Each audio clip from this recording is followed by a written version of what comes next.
देखिए, विस्फोटक परिस्थिति का क्या संदर्भ है वो मुझे नहीं पता। चुनौती तो हमेशा ये होती है कि आप जितना बड़ा गठजोड़ बनाते हैं राजनीति में, उस सबको समेटे रहना, अपने विधायकों को, अपने सहयोगी दलों को, ये हमेशा से मुश्किल रहता है। और मुश्किल सत्ता में रह करके कम होता है, क्योंकि सत्ता में आपके पास इतना कुछ होता है कि आप सबको बांटते रहें, सबको खुश करते रहें, मुंह बंद करते रहें। बहुत सारे मौके होते हैं। आप किसी को बहुत अच्छा मान करके अनुप्रिया पटेल और संजय निषाद की तरह भी खुश कर सकते हैं, तो आप किसी अपने दूसरे राज्य के सहयोगी दल का मुकेश सहनी वाला हाल भी कर सकते हैं। ये सब कुछ बिल्कुल सही। आपके हाथ में होता है। हाँ हाँ, सही बात। विपक्ष के लिए चुनौतीपूर्ण इसलिए होता है क्योंकि विपक्ष के पास सबकी महत्वाकांक्षाओं को पूरा करने के लिए अवसर नहीं होता। अवसर तो नहीं। संघर्ष एक अवसर है, संघर्ष हम्म। करना है। विपक्ष हम्म। की भूमिका लोकतंत्र में ही संघर्ष की होती है, जनता के पक्ष की होती है। हम्म। जनता चुन करके जिन्हें सत्ता में बिठाती है वो जनता से दूर होते हैं, जनता के पास होता है वो विपक्ष होता है। नहीं और डॉक्टर। विपक्ष, देखिए ये जो भी इस समय राजनीतिक दौर है ना, वो जो नैरेटिव बनाने वाली ताकतें हैं या उसको प्रोपोगेट करने वाली ताकतें, वो तो सत्ता के पक्ष में बैठी हुई हैं। क्योंकि झगड़ा तो मोदी, अमित शाह और योगी में कम था क्या? लेकिन जो वो उभर के नहीं आया, वो सतह पे नहीं आया। नहीं, मैं उसी की बात कर रहा हूं कि जो उभर के नहीं आया, क्योंकि उबारता कौन है? अखबार में खबर कौन छापता है? टीवी पर डिबेट कौन करता है? तो अखबारों में खबर क्या चली थी कि मथुरा में अपराधी की जाति यादव, अखिलेश यादव की जाति यादव। तो टीवी पर टैग लाइन चली, यादव यादव अपराध, जो जाति से जोड़ा गया। पूरे 5 साल में आपने कहीं ठाकुर ठाकुर अपराध, ब्राह्मण ब्राह्मण अपराध नहीं देखा। ब्राह्मण का जिक्र तब हुआ होगा जब कहा गया कि ब्राह्मण नाराज है बीजेपी से। और सीएसटीएस लोक नीति का सर्वे कहता है कि 86% ब्राह्मणों ने बीजेपी को ही वोट दिया। बीजेपी को वोट ये दिया, बिल्कुल कौन सही। बहस का मुद्दा तय करता है? कौन लोग हैं ये सब करने वाले? एक तो हम्म। पक्ष इसका देखिए ये है हम्म। कि आप कुछ भी करें, जब मीडिया का की भूमिका जन सरोकारी होकर के जनता के सवाल या विपक्ष को एक सामान्य भूमिका में दिखाने तक की भी न रह जाए, वो केवल सत्ता का एक प्रोपोगेशन का एक मिशन मशीनरी बन जाए, कोई लोकतंत्र का पिलर न बचे, तो फिर तो मुश्किल होता है। नंबर एक। मुश्किल। नंबर दो बात ये कि ऐसा, इसका अर्थ ये नहीं है कि इनके पारिवारिक कलह नहीं है। पारिवारिक कलह है। परिवार को ज्यादा हावी करना कई बार राजनीति में फायदेमंद भी होता है, कई बार नकारात्मक भी होता है। तो इस समय जो नकारात्मक पक्ष है वो इनका 2017 के चुनाव में आया। लेकिन एक बात यह है कि राजनीति में परिवार अलग अलग तरीके से काम करता है। राजनीति में जरूरी नहीं है कि परिवार का एकजुट होना आपको सफल कर देगा। पूरा कुनबा अच्छा। अगर एकजुट रहे तो आप बीजेपी को हरा देंगे, ये कोई जरूरी नहीं है।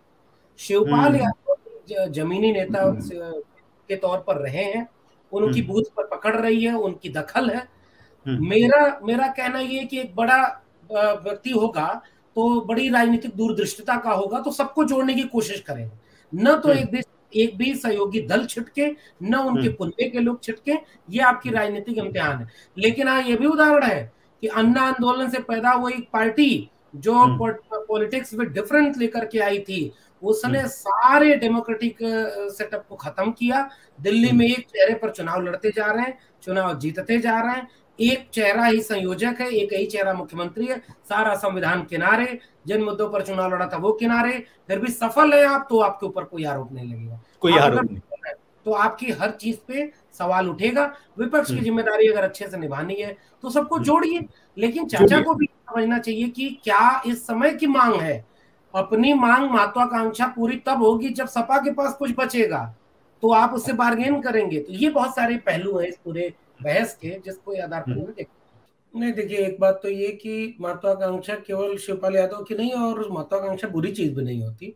कोई भी व्यक्ति राजनीति में है तो बिना महत्वाकांक्षा के नहीं होता है। सही बात। और जिसने पार्टी को बहुत मेहनत से सींचा हो, बहुत मेहनत किया हो, कार्यकर्ताओं में उसकी पकड़ हो, तो ऐसा नहीं है कि उसके सारे काम और उसकी सारी चीजें पार्टी को उसकी जरूरत नहीं है। तो उन शिवपाल यादव से ज्यादा खतरनाक लोग तो पार्टी के कार्यकर्ता कहते हैं, सोशल मीडिया पे लोग लिखते हैं कि अखिलेश यादव के आसपास जो सिपह सालार बैठे हैं उनको लेकर के बड़ी नकारात्मक उनका बहुत विरोध देखने को मिला है हाल फिलहाल के दिनों में, बहुत विरोध है 10 तारीख के बाद से। और तो और पार्टी के लोग खुल के लिख रहे हैं, मैं तो कुछ क्या मुझे पता ही नहीं अंदर। सही बात। ये उनकी पार्टी है, वो लोग जाने। लेकिन अगर एक बात है पार्टी पॉलिटिक्स में, अगर कोई राजा अगर अपने चारण भाट कवियों को रखता है, दरबारी लोगों को रखता है, तो इसका दोष केवल दरबारी लोगों पर नहीं है जब वो कोई गलत राय दें या राज को डुबो दें। भाई राज को, व्यक्ति की पहचान किसकी है? राजा को होनी चाहिए थी। एक हमारे यहाँ कवि हैं बिहारी, उन्होंने अपने दरबारी राजा के लिए कविता लिखी थी कि नहीं पराग नहीं मधुर मधु नहीं विकास यही काल और अलकल ही ते बंदे आगे कौन हवाल। तो माना जाता है कि इसके बाद राजा एकदम वो बेचैन हो गया कि ये तो भोग विलास में पूरा राज हमारा नष्ट हो जाएगा। और उस कवि ने जो एक पंक्ति कह दी, उससे उस राजा का जीवन बदल गया। कहने का मतलब ये है कि बड़े बड़े चापलूस तो लोग लिख रहे हैं, पार्टी के लोग लिख रहे हैं कि समाजवादी पार्टी लिख रहे हैं। अखिलेश यादव के आसपास है, कोई एमएलसी का चुनाव करने जा रहा है तो पर्चा फाड़ दिया जा रहा है, थप्पड़ खा रहा है, इतने बड़े लोग जो टिकट बांटते हैं, बहुत सारी चीजें सपा में चले, परिवार हावी है, बहुत सारी चीजें। देखिए इन सब चीजों से आप ना बीजेपी का मुकाबला नहीं कर पाएंगे। बिल्कुल सही, आप अपनी उसमें उलझे रहेंगे। सही बात। पार्ट टाइम पॉलिटिक्स अगर आप करेंगे, मौसमी राजनीति करेंगे, जितना सक्रिय 5 साल दिखना चाहिए उतना सक्रिय 5 महीने दिखेंगे। यह बात ध्यान देते हुए कि जितने सक्रिय आप होंगे उतने आप पर मुकदमे होंगे, आपके लोग जेल में डाले जाएंगे, आपके लोगों का इनकाउंटर भी हो सकता है, आपके लोग लाठियों से बेरहमी से मारे जाएंगे। सपा के कार्यकर्ताओं पर जिस बेरहमी से लाठी उत्तर प्रदेश पुलिस मारती है, उतना तो रूस यूक्रेन पर बेरहमी नहीं दिखा रहा। तो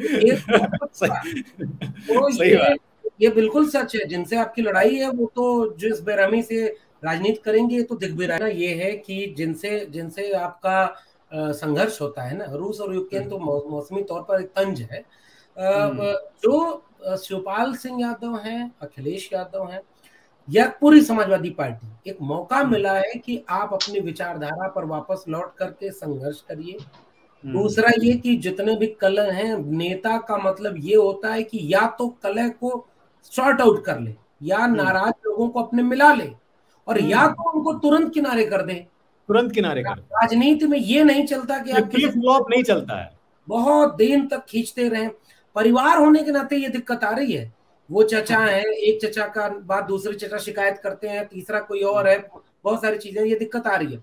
लेकिन ओवरऑल राजनीति में अगर ये लंबा खींचेगा तो पूरे सियासी दल का, पूरी उनकी राजनीति का नुकसान ही करेगा, नुकसान होगा। और आप हमसे जुड़े रहने के लिए सब्सक्राइब करें YouTube पर, फॉलो करें Twitter पर और लाइक करें Facebook पर। और ज्यादा जानकारी के लिए आपको टाइप करना होगा सिर्फ न्यूज़ नशा।